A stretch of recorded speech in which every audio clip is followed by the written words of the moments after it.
जय हिंद फ्रेंड्स। आज का हम इस वीडियो में बात करेंगे भारत के राष्ट्रीय जल मार्ग के बारे में। जल मार्ग के मतलब नौवहन के माध्यम से हम लोग एक स्थान से दूसरे स्थान पर किसी व्यक्ति को या किसी वस्तु को भेजते हैं तो उसे हम लोग जल मार्ग बोलते हैं। और ऐसे भारत में राष्ट्रीय जल मार्ग की संख्या 6 है और उन्हीं के ऊपर हम इस वीडियो में बात करने जा रहे हैं। ठीक है, तो चलिए हम लोग वीडियो को शुरू करते हैं और उसके बारे में जानने का प्रयास करते हैं। ठीक है, तो सबसे पहले समझने के लिए हम भारत का मानचित्र बनाएंगे।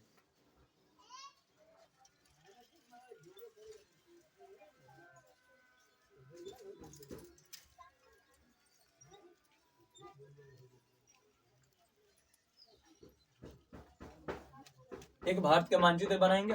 अब इसमें हम लोग समझेंगे राष्ट्रीय जल मार्ग के बारे में। ठीक है, तो राष्ट्रीय जल मार्ग की संख्या भारत में 6 है प्रमुख रूप से, और इन्हीं के बारे में हम लोग एक एक करके 6 के बारे में जानेंगे। ठीक है, तो हम लोग शुरू करते हैं पहला से, नेशनल वाटरवे प्रथम।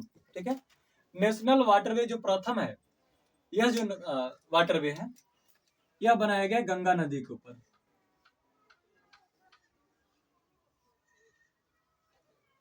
गंगा नदी के ऊपर बनाया गया, एक प्रकार के गंगा नदी तंत्र है। जो गंगा नदी यहाँ पे है हमारा भागीरथी, अलकनंदा, यमुना। ठीक है, याद रखिएगा, भागीरथी, अलकनंदा और यमुना। और जहाँ पे यमुना नदी आकर मिलती है उसे हम लोग बोलते हैं प्रयागराज संगम या इलाहाबाद संगम के नाम से जानते हैं। यह जगह जो है जहाँ से दो भागों में, ये नदी दो भागों में बढ़ जा रही है, इसे हम लोग बोलते हैं फराक्का बैराज। फराक्का बैराज के नाम जानते हैं। और एक भाग जो है हिस्सा बांग्लादेश में जाता है उसे हम लोग पादमा नदी बोलते हैं, और दूसरा भाग जो पश्चिम बंगाल में आता है इसे हम लोग हुगली नदी के नाम से जानते हैं। ठीक है, गंगा नदी के ऊपर पहले वीडियो बना दिए, जाकर आप यूट्यूब पे देख सकते हैं। ठीक है, लिंक नीचे डिस्क्रिप्शन में होगा, जाकर आप वहां से देख सकते हैं। ठीक है, आप समझते हैं नेशनल वाटरवे प्रथम के ऊपर। ठीक है, तो ध्यान दीजिएगा, नेशनल वाटरवे प्रथम जो है गंगा नदी के ऊपर बनाया गया। किस नदी के ऊपर बनाया गया है? गंगा नदी के ऊपर। ठीक है, गंगा नदी के ऊपर बनाया गया। अब जहां पे यमुना नदी आकर मिलती है, कहाँ पे आकर मिलती है फ्रेंड? तो प्रयागराज में। कहाँ कर मिलती है? प्रयागराज। वर्तमान नाम इसका हो चुका है प्रयागराज, पुराना नाम है इलाहाबाद इसका। ठीक है, तो कहीं कहीं ऑप्शन में भी देता है इलाहाबाद, इलाहाबाद। ठीक है, तो याद रखिएगा, प्रयागराज से लेकर आइएगा हुगली नदी के ऊपर एक जगह है हाल्दिया। ठीक है, हाल्दिया एक जगह का नाम है, पश्चिम बंगाल में है हाल्दिया। ठीक है, तो प्रयागराज यानी कि इलाहाबाद से लेकर हाल्दिया तक इसका विस्तार है, ऐसे होकर जाती है यहाँ पे। ठीक है, यानी कि प्रयागराज से चलना शुरू करेगी और कहाँ तक जाएगी? तो हल्दिया तक। कहाँ से कहाँ तक इसका विस्तार है? तो इलाहाबाद से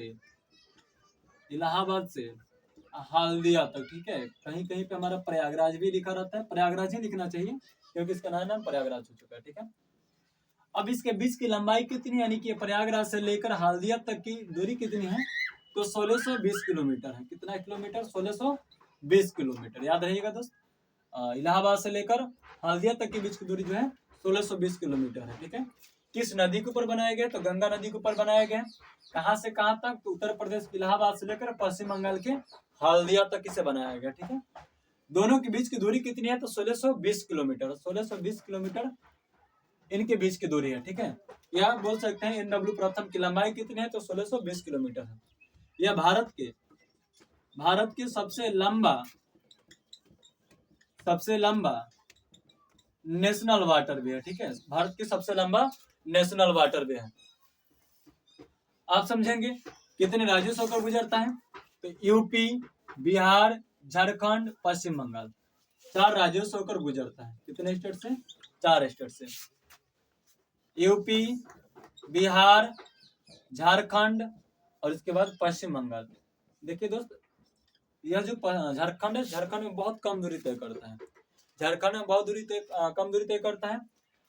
साहेबगंज जिला है झारखंड में, साहेबगंज से होकर जाती है। ठीक है, साहेबगंज से होकर गुजरती है। ठीक है, पूछता है कि किस भारत के नेशनल वाटरवे प्रथम के नजदीक झारखंड के कौन सा जिला है? तो बोल सकते हैं झारखंड के साहेबगंज जिला है। कौन सा जिला है? झारखंड के साहेबगंज जिला है। ठीक है, याद रखिएगा दोस्तों। ठीक है, आगे हम लोग देखेंगे अब इसे कितने खंडों में बांटा गया है। तो इसे 3 खंडों में बांटकर हम लोग आराम से देख सकते हैं। ठीक है, 3 खंडों में बांटेंगे। कौन कौन से? तो एक नंबर हम लोग देखेंगे हल्दिया से लेकर फराक्का तक। हल्दिया से लेकर फराक्का तक पहला जो हमारा विभाजन होगा, हल्दिया से लेकर फराक्का तक। फराक्का तक इसके बीच की जो लंबाई होगी 560 किलोमीटर, ठीक है। दूसरा होगा फराक्का से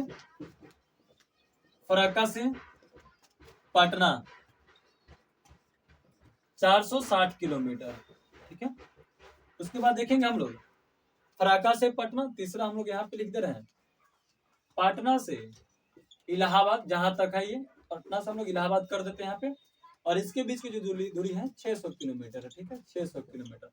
दोनों को काउंट करेंगे तो हो जाएगा 1600, तीनों को काउंट करने के बाद 1620 किलोमीटर हो जाएगा, ठीक है। तो जो हमारा प्रथम नेशनल वाटरवे है इसे 3 खंडों में बांटा गया। कितने खंडों में बांटा गया? 3 खंडों में। पहला खंड हो जाएगा हल्दिया से फराक्का, दूसरा फराक्का से पटना और तीसरा पटना से इलाहाबाद। हल्दिया से फराक्का, फराक्का से पटना और पटना से इलाहाबाद। इसके बीच की दूरी 560, फिर इसके बाद 460, 460 के बाद 600 किलोमीटर, यानी कि 3 खंड में बांटकर देखा जाता है नेशनल वाटरवे प्रथम को, ठीक है। तो अब हम लोग देखेंगे दूसरा नेशनल वाटरवे सेकंड के बारे में, ठीक है। चलिए इसे मैं 2 मिनट के लिए साफ कर दे रहा हूँ, ठीक है।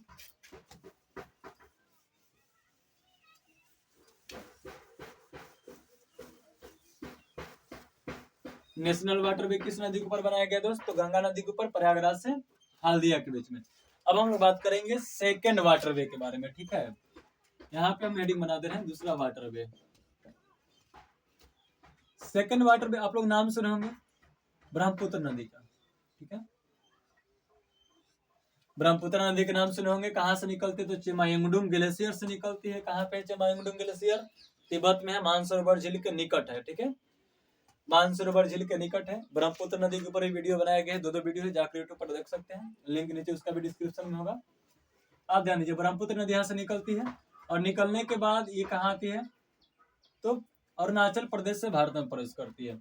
अरुणाचल प्रदेश में एक धारा है यांग याप धारा, जो क्या करता है? अरुणाचल को म्यांमार से जोड़ता है, ठीक है। अरुणाचल को म्यांमार से जोड़ता है। कहाँ से कहाँ तक है? तो ये अरुणाचल प्रदेश में स्थित है। और देखिए ब्रह्मपुत्र नदी यांग्याप धारा से भारत में प्रवेश करेगी। प्रवेश करने के बाद कुछ अरुणाचल प्रदेश में प्रवाहित होगी, जिसे हम लोग दिहांग या दिबांग नदी के नाम से जानते हैं। फिर उसके बाद जैसे ही असम में प्रवेश करेगी, तो असम में प्रवेश करने से पहले असम का एक बॉर्डर आएगा और उस जगह का नाम है, यहाँ पे लिख दे रहा हूं मैं जगह का नाम, ठीक है। ये वाला जो जगह है हमारा सादिया, सादिया एक जगह आएगा। कहाँ पे? तो असम के पूर्व साइड में उसका बॉर्डर हो जाएगा, ठीक है। असम और अरुणाचल का बॉर्डर हो जाएगा ये। फिर उसके बाद आएगा कहाँ पे? जहां से ब्रह्मपुत्र नदी असम से बाहर आती है, धुबरी, धुबरी याद रखिएगा, ठीक है। तो सादिया से प्रवेश कर रही है और धुबरी से बाहर निकल रही है, यानी कि अरुणाचल प्रदेश में सादिया से प्रवेश की, धुबरी से बाहर हो रही है। तो उसी के बीच का जो नदी है ब्रह्मपुत्र नदी प्रवाहित होती है, उसी हम लोग बोलते हैं national waterway second, NW second, ठीक है। सादिया से लेकर धुबरी तक। NW प्रथम का विस्तार कहाँ से कहाँ तक है? सादिया से लेकर धुबरी तक। किस नदी के ऊपर है? तो ब्रह्मपुत्र नदी के ऊपर। कौन सी नदी? ब्रह्मपुत्र नदी, याद रखिएगा दोस्त, ब्रह्मपुत्र नदी के ऊपर बनाया गया है।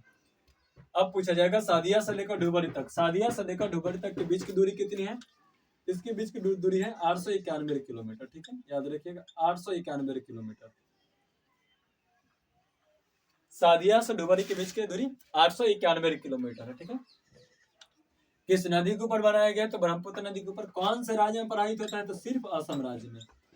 इसके पहले हम लोग देखे थे नेशनल वाटरवे प्रथम, जो 4 राज्यों से होकर गुजरा था, यह जो सिर्फ एक राज्य से ही होकर गुजरती है, ठीक है। कौन से राज्य है? तो राज्य है असम, ठीक है, याद रखिएगा। नेशनल वाटरवे द्वितीय किस राज्य में है? तो असम में है। किस नदी के ऊपर बनाया गया? ब्रह्मपुत्र नदी के ऊपर बनाया गया है। अब हम लोग बात करेंगे नेशनल वाटरवे तृतीय, ठीक है। इसे नोट करेंगे तो नोट करना चाहते हैं तो नोट कर सकते हैं, नहीं तो स्क्रीनशॉट ले लीजिए, ठीक है।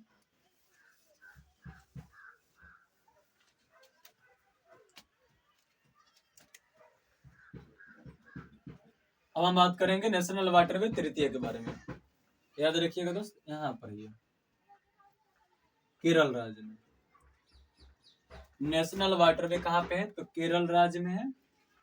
पूछेगा भारत के कौन से तट पर है? तो बोल सकते हैं पश्चिमी तट पर। कौन से तट पर है? भारत के पश्चिमी तट पर, ठीक है, याद रखिएगा, भारत के पश्चिमी तट पर। अब कहाँ से कहाँ तक? तो यहाँ पर एक जगह है केरल में, कोलम, कोलम। और सबसे ऊपर में देखिएगा कोटापुरम, कोटापुरम, ठीक है। कोटापुरम से कोलम तक या कोलम से कोटापुरम तक क्या है? इसका विस्तार है। किस राज्य में है? तो यह जो है केरल राज्य में है। किस राज्य में है? केरल में। कहाँ से कहाँ तक है? तो कोलम से कोटापुरम लिख लीजिएगा।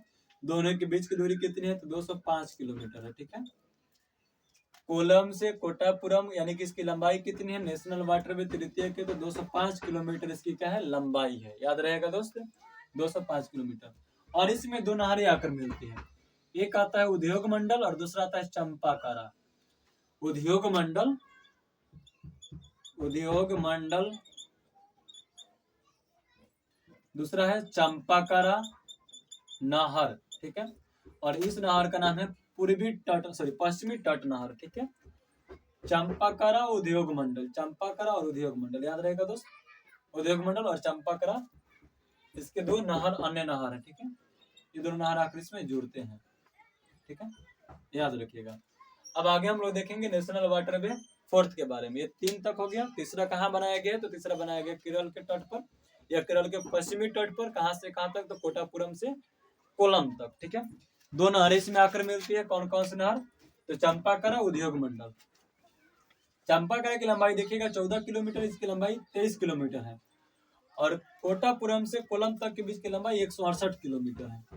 ठीक है, अब हम बात करेंगे नेशनल वाटरवे फोर्थ के बारे में। ठीक है, नेशनल वाटरवे फोर्थ जो है काकीनाडा से लेकर, काकीनाडा से लेकर यहाँ पर है पुडुचेरी, पुडुचेरी तक है। ठीक है, काकीनाडा से लेकर पुडुचेरी तक है। इसका विस्तार, इसकी लंबाई जो है 1095 किलोमीटर है। कितना है? 1095 किलोमीटर, काकीनाडा से पुडुचेरी तक। कितने राज्यों से होकर गुजरता है? तो ये जो है उड़ीसा, आंध्र प्रदेश, आंध्र प्रदेश, साथ ही साथ पुडुचेरी, पुडुचेरी और तमिलनाडु। इतने राज्यों से होकर यह गुजरता है। ठीक है, कहीं कहीं पे तमिलनाडु का जिक्र नहीं रहता है क्योंकि इसमें बहुत कम दूरी तय करता है। ठीक है, लंबाई 1095 किलोमीटर है काकीनाडा से लेकर पुडुचेरी तक। याद रखिएगा दोस्त, यहाँ पे दो नदियां है। इसे हम थोड़ा सा और ऊपर ले जाएंगे। ठीक है, पारादीप के पास यहाँ पे दो नदियां हैं। एक आती है इधर से गोदावरी, दूसरी आती है कृष्णा। ठीक है, गोदावरी और कृष्णा भी इसी में आकर मिलते हैं, यानी कि गोदावरी और कृष्णा नदी के डेल्टा पर भी इसे कह सकते हैं बनाया गया है। यह जो जगह है यानी कि जहाँ से गोदावरी नदी में जहाँ से शुरू होता है और जहाँ पे जाकर मिलती है उसका नाम है भद्राचलम से लेकर, भद्राचलम से लेकर राजमुंद्री तक। राजमुंद्री, राजमुंद्री, यह है भद्राचलम, यहाँ पे राजमुंद्री में आकर मिलता है। ठीक है, उसके बाद एक कृष्णा जो है, लाइट चला गया दोस्त, थोड़ा सा हम समझने का प्रयास करेंगे जल्दी। भद्राचलम से लेकर राजमुंद्री तक। उसके बाद दूसरा जो है, ऐसे बोल सकते हैं वजीराबाद से लेकर, वजीराबाद से लेकर विजयवाड़ा, विजयवाड़ा, विजयवाड़ा तक इसका विस्तार है। वजीराबाद से लेकर विजयवाड़ा तक इसका विस्तार। इसकी लंबाई जो कुल है 1095 किलोमीटर है। ठीक है दोस्त, याद रखिएगा। अब आगे हम लोग बात करेंगे नेशनल वाटरवे 5 के बारे में। ठीक है, इसे मैं हटा रहा हूँ जल्दी।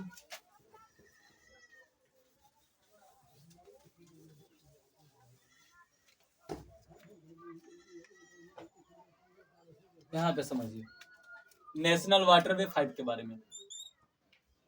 उड़ीसा राज्य में है। थोड़ा सा हम लोग नीचे की तरफ आएंगे, इसे मैं 2 मिनट के लिए हटा रहा हूँ, अब समझिएगा यहाँ पे। ठीक है, उड़ीसा राज्य में मानचित्र हमें एग्जैक्ट मतलब कोई राज्य का नाम नहीं निकाल पा रहे हैं, कहीं पे उड़ीसा होगा। ठीक है, अब समझिए कि नेशनल वाटरवे 5 के बारे में हम लोग बात करेंगे।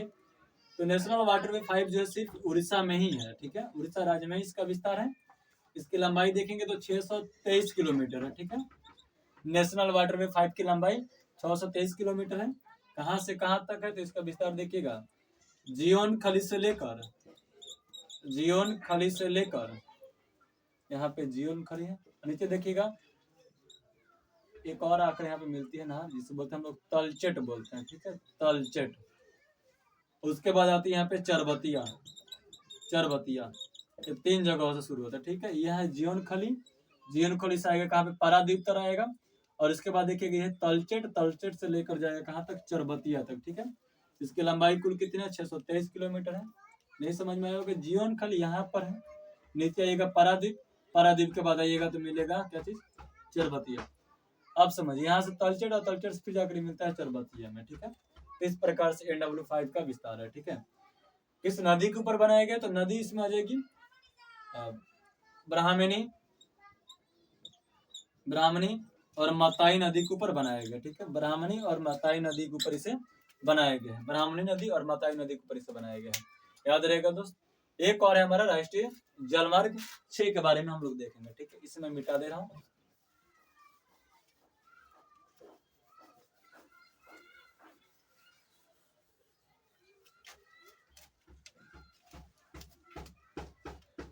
नाम सुने होंगे एक नदी का आप लोग, जिसका नाम है बराक नदी, बराक नदी, ठीक है। ये जो है ब्रह्मपुत्रा की सहायक नदी बोल सकते हैं, ठीक है। बराक नदी के ऊपर बनाया गया NW6, ठीक है। NW6 कहाँ बनाया गया है, बराक नदी के ऊपर बनाया गया है। इसकी लंबाई जो है 121 किलोमीटर है, कितनी, 121 किलोमीटर। से 2013 में मान्यता प्राप्त हुआ था, 2013 में इसे मान्यता प्राप्त हुई। तो बहुत सारे हम लोग जलमार्ग का मान्यता भी नहीं देखे, किसका कमी। अच्छा, आगे हम बता दे रहे हैं इसके बारे में, ध्यान दीजिएगा। तो बराक नदी के ऊपर बनाया गया है, ठीक है। मान्यता कब मिला था, 2013 में मिला था, ठीक है। कहाँ से कहाँ तक है, तो भांगा एक जगह है जिसे हम बोलते हैं सिलचर, ठीक है। सिलचर तक इसका क्या है, विस्तार है। बराक नदी के ऊपर इसे बनाया गया, ठीक है। अब हम लोग देख लेते हैं सभी का कहाँ से कहाँ तक विस्तार है और कब किसको मान्यता मिला है। एक एक करके सभी के बारे में हम लोग देखते हैं, ठीक है। समझिए दोस्तों, यहाँ पे गंगा नदी पर जो बनाए गए नेशनल वाटर वे प्रथम इसे मिला था 1986 में। राइट, आगे दोस्त चलिए हम समझते हैं बढ़िया से। नेशनल वाटर वे प्रथम 1986 में से मान्यता मिला था। NW द्वितीय को मिला था 1988 में। NW तृतीय को मिला था 1993 में, मान्यता प्राप्त हुआ था। NW फोर्थ को मिला था 2008 में। NW5 को भी मिला था 2008 में। और NW जो 6 है इसे मान्यता प्राप्त हुआ था 2013 में, ठीक है। याद रखिएगा दोस्त, ठीक है। ये 6 को है और 6 का सब मान्यता कब मिला था। ये मान्यता यानी कि स्थापना बोल सकते हैं या मान्यता प्राप्त है। मान्यता प्राप्त कब हुआ था, ये हो गया हमारा NW, यानी कि उसका नाम हो गया। और याद रखिएगा इसे, ठीक है। एक एक करके हम सभी के बारे में देख लिए। उम्मीद है कि वीडियो आपको अच्छा लगा होगा। अपने दोस्तों के साथ शेयर कीजिए और चैनल पर नहीं तो चैनल को सब्सक्राइब कीजिए। जय हिंद, जय भारत। आज के लिए इतना ही काफी।